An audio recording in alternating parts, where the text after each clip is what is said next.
exactly. Let's not think about the past, let's look at the future. Move on from the Sundowns game. Obviously the focus now turns to this game against Richards Bay.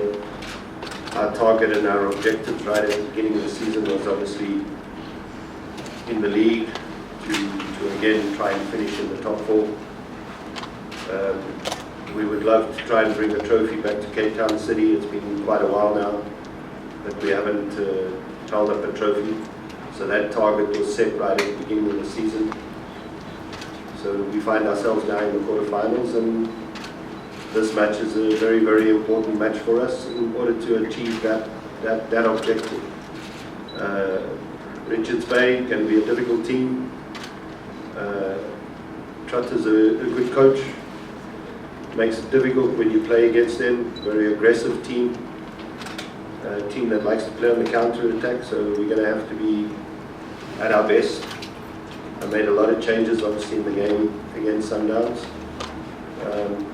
just to show how serious we're taking this competition. So yeah, we've got to go out there with all guns blazing, and we need to try and redeem ourselves after the loss against Sundowns. See, that first season we finished third in the league, we won the title. Since then, we lost in the MTN 8 final since I've been back, but we finished second, fourth and fifth. So in terms of the league, I think we've performed quite well. Where we've let ourselves down has obviously been in the cup competitions.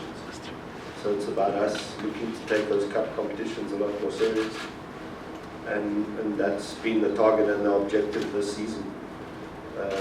Speaking with the players, giving them the right mindset to make them aware that, you know, at Cape Town City, we want to achieve things, we want to win things.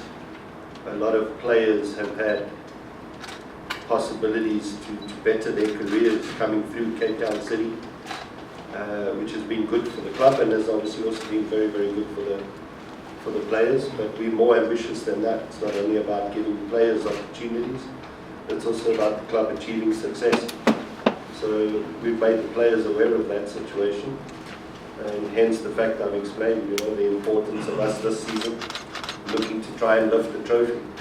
So the first objective is you have to try and get yourself into that final to give yourself a chance, you know. And we gave ourselves a good chance by obviously beating Royal AM, and now we come up against Richards Bay, and we're going to have to do exactly the same to ensure that we get into the next round.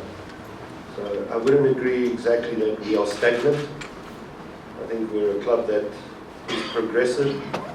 We're a club that looks to give young players opportunity, and I think we've been pretty successful on that front. So I don't think we're a stagnant club. I understand that, you know, we plan ahead, and obviously 3 days prior to the Sundowns game we had the Magezi game. And for me, the Magezi game was the 3 points that we needed to collect. To be able to compete at the highest level, it's not about beating Sundowns. It's about beating the Magezis, the Royal AMs, the Richards Bay, etc., etc. You know. So my planning and everything that I do, I go according to that. You know. Now, just because of a result, why should it change my planning? So that's my logic. So I stick to my logic, I stick to my protocols, I believe in what I do, and I believe the squad that I put out last night will be able to compete. But on the night, we were beaten by a better team. It's as simple as that, you know. So, you know, we're not going to dwell on that, we're going to move on.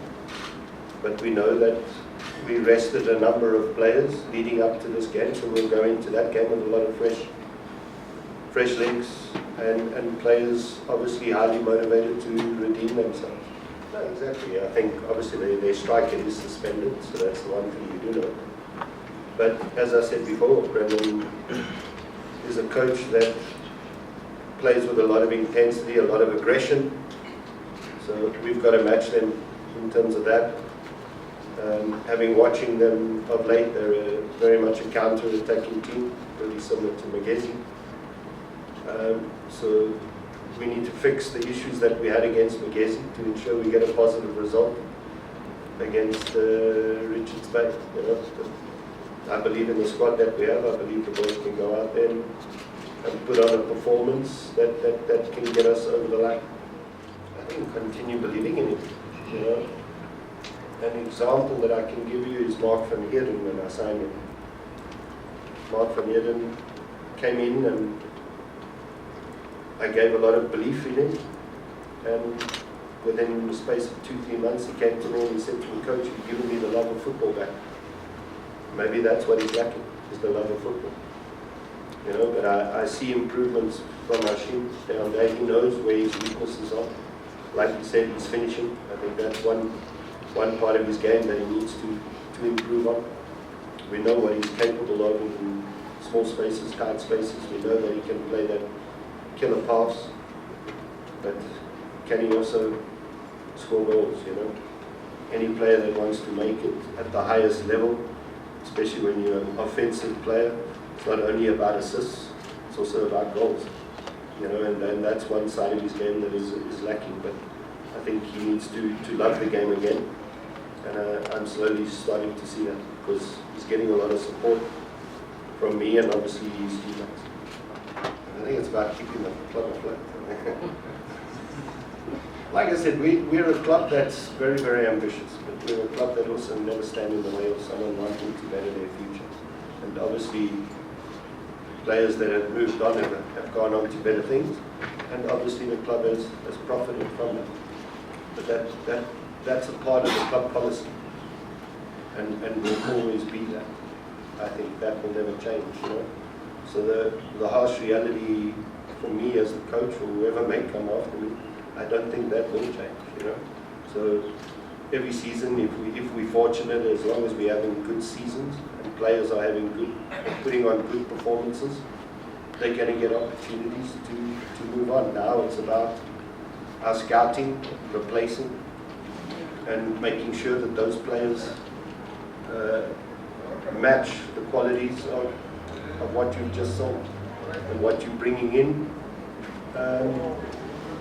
fits the model that you play, you know. And yeah, for me as a coach, sometimes it's a bit difficult because you need time, but in this sport, you know, there's no time, you know. So that's just the harsh reality, but I've grown to live with it and understand it. And you know, I'm happy to see when players move on, because it means, you know, I've helped them grow as a player and better their future. So, you know, I don't think that should change.